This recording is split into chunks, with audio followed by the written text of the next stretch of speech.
Sea food म्हटलं की आपल्या डोळ्यासमोर कितीतरी पदार्थ येतात, हो की नाही मंडळी? पण ह्यातला सगळ्यात लोकप्रिय आणि मला स्वतःला खूप आवडणारा प्रकार म्हणजे सुकट. आणि आज आपण या सुकटाची अशी भन्नाट, खमंग आणि झणझणीत चटणी बनवणार आहोत की एकदा ही चटणी ताटात आली ना, मग भाजीपेक्षा सगळ्यांचं लक्ष या चटणीकडेच जाणार ह्याची मला खात्री आहे.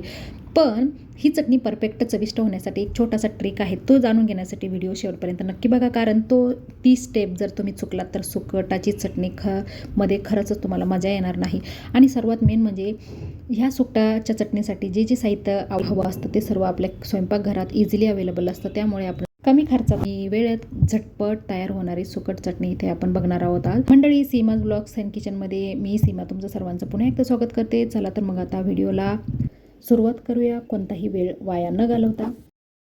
तर इथे सर्वात प्रथम आपण घेणार आहोत आपल्या सुकटाच्या चटणीसाठी सुकट. हे बघा मंडळी, मी इथे घेतलेले आहे अगदी फ्रेश सुकट, साधारण 250 ग्रॅम एवढे सुकट मी इथे घेतलेले आहे. चला तर आता रेसिपी बनवायला सुरुवात करूया. सर्वात प्रथम गॅस पेटूया आणि त्यानंतर ठेवूया एक कढाई. त्यामध्ये आपण थोडंसं तेल घालून घेणार आहोत. हे बघा, आता आपल्याला तेल व्यवस्थित गरम करून घ्यायचं आहे.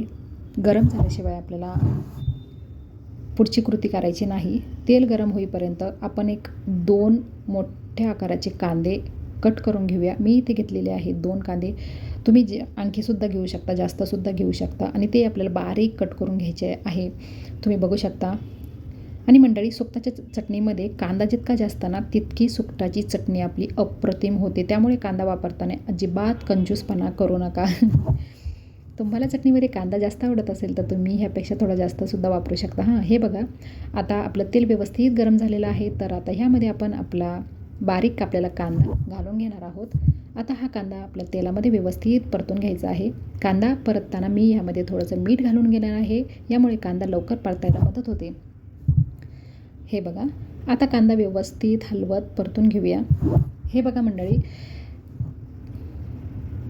मीठ जर घातलं ना तर कांदा लवकर आपला परततो हे सर्वांनाच माहीत आहे. मी ऑलवेज ही स्टेप कधीही स्किप करत नाही, बिकॉज आपल्याकडे वेळ फार नसतो आणि आपल्याला रेसिपीसुद्धा लवकर बनवायची असते. त्यामुळे हा छान ऑप्शन आहे. आणि आता व्यवस्थित आपण हलवून घेणार आहे. आता तुम्ही कांद्याचा रंग बघू शकता, किती सुंदर आलेला आहे. हे बघा, आपण अशा पद्धतीने हलवून घेणार आहोत. आपल्याला क्रिस्पी आणि गोल्डन कलर येईपर्यंत आपल्याला परतून घ्यायचा आहे. हे बघा, वाव, छान कांदा क्रिस्पी आणि व्यवस्थित परतून झालेला आहे. ह्यामध्ये आता आपले मसाले घालून घेऊया. सर्वात प्रथम मी इथे घेत आहे अर्धा चमचा हळद पावडर, त्यानंतर अर्धा चमचा लाल तिखट आणि त्यानंतर अर्धा चमचा गरम मसाला.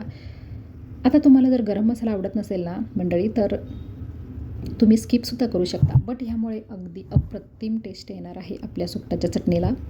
आता हे सगळे मसाले आपल्याला कांद्यासोबत व्यवस्थित एकजीव करून घ्यायचे आहे. मसाल्याचा रंग, सुंदर रंग कांद्याला लागायला सुरुवात झाली की आपल्याला समजतं की आपली चटणी एकदम मस्त होणार आहे. आणि आता आपल्या रेसिपीमधील सगळ्यात महत्त्वाची गोष्ट आपलं सुकट. हे बघा, आता हे सुकट आपण या मसाल्यांमध्ये हे बघा अशा पद्धतीने ॲड करून घेऊया. आणि आता तुम्हाला जर आवडत असेल ना सुकट, आधी थोडंसं तुम्ही भाजूनसुद्धा घेऊ शकता. त्यामुळे आपले सुकटाला टेस्टसुद्धा छान येते. त्यानंतर आपल्या मसाल्यामध्ये घालू शकता. आणि आता सुकट आणि कांदा मसाल्याचं मिश्रण आपण व्यवस्थित एकजीव करून घेणार आहोत. सगळ्या मसाल्यांचा स्वाद सुकटाला व्यवस्थित लागला पाहिजे. यामुळे हे आपण छान हलवत परतून घेणार आहोत. आपल्याला घाई इथे काय बिलकुल करायची नाही आहे. हे बघा मंडळी, रंग तुम्ही बघू शकता, किती सुंदर रंग आलेला आहे. आणि खरं सांगायचं तर ही चटणी तयार झाल्यानंतर तिचा रंग इतका सुंदर दिसतोय ना की बघता क्षणी खाण्याची इच्छा होते बघा. आणि मंडळी, तुम्हाला एक गोष्ट सांगते, सुकट माझ्या अगदी लहानपणापासून खूप आवडतं आहे. माझे वडील सुकट घेऊन यायचे आणि माझी मम्मी त्याची अशी साधी घरच्या पद्धतीची चटणी बनवून द्यायची. तेव्हापासून सुकटाची चटणी माझ्या अगदी आवडत्या पदार्थांपैकी एक आहे. माझी मम्मी ही अगदी साध्या पद्धतीने ही चटणी बनवायची आणि त्याची चव मात्र एकदम अप्रतिम असायची. अगदी त्याच पद्धतीने मी ही सुकटाची चटणी इथे बनवलेली आहे. ह्यामध्ये आता आपण थोडंसं मीठ घालून घेणार आहोत. आणि इथे एक गोष्ट आवर्जून लक्षात ठेवायची आहे मंडळी, आपल्याला आपण सुरुवातीला कांदा परतवताना सुद्धा मीठ घातलेलं आहे आणि सुकटामध्ये आधीपासूनसुद्धा मीठ असतं. त्यामुळे मीठ घालताना जरा काळजीपूर्वकच घालायचं आहे, नाहीतर चटणी जास्त खारट होऊ शकते. आता हे सर्व आपल्याला व्यवस्थित परतून घ्यायचं आहे ना आपल्याला. सुकट छान क्रिस्पी आणि खमंग होईपर्यंत परतून घ्यायचं आहे. आणि मंडळी, या रेसिपीची सगळ्यात भारी गोष्ट म्हणजे ही बनवायला अजिबात जास्त वेळ लागत नाही. कमी साहित्यात, कमी खर्चात, कमी वेळामध्ये एकदम चवदार अशी जबरदस्त चवीची सुकटाची चटणी इथे तयार होते. आणि आता येतो आपल्या आजच्या रेसिपीमधला सर्वात शेवटचा आणि माझा आवडता ट्रिक. ते म्हणजे आपण इथे सुकट भाजून घेतलेलं नाही आहे, बिकॉज त्यामुळे अप्रतिम टेस्ट येते. तुम्हाला हवे असेल तर तुम्ही भाजू शकता. आपण यामध्ये घालणार आहोत भरपूर सारी फ्रेश कोथिंबीर. हो मंडळी, मी ही फ्रेश कोथिंबीर शेवटी घातल्यामुळे ना सुकटाच्या चटणीला एकदम छान फ्रेशनेस आणि अप्रतिम चव येते. आता पुन्हा हे सर्व व्यवस्थित मिक्स करून घेणार आहोत आणि बस आपली खमंग झणझणीत आणि एकदम झक्कास सुकटाची चटणी इथे तयार झालेली आहे. हे बघा मंडळी, मी तुम्हाला जवळून दाखवते किती सुंदर दिसते आणि सुकटाची चटणी आपली. आणि हा रंग तर बघाच, एकदम अप्रतिम. अशी चटणी बघितली की बघताक्षणी खाण्याची इच्छा होते, हो की नाही.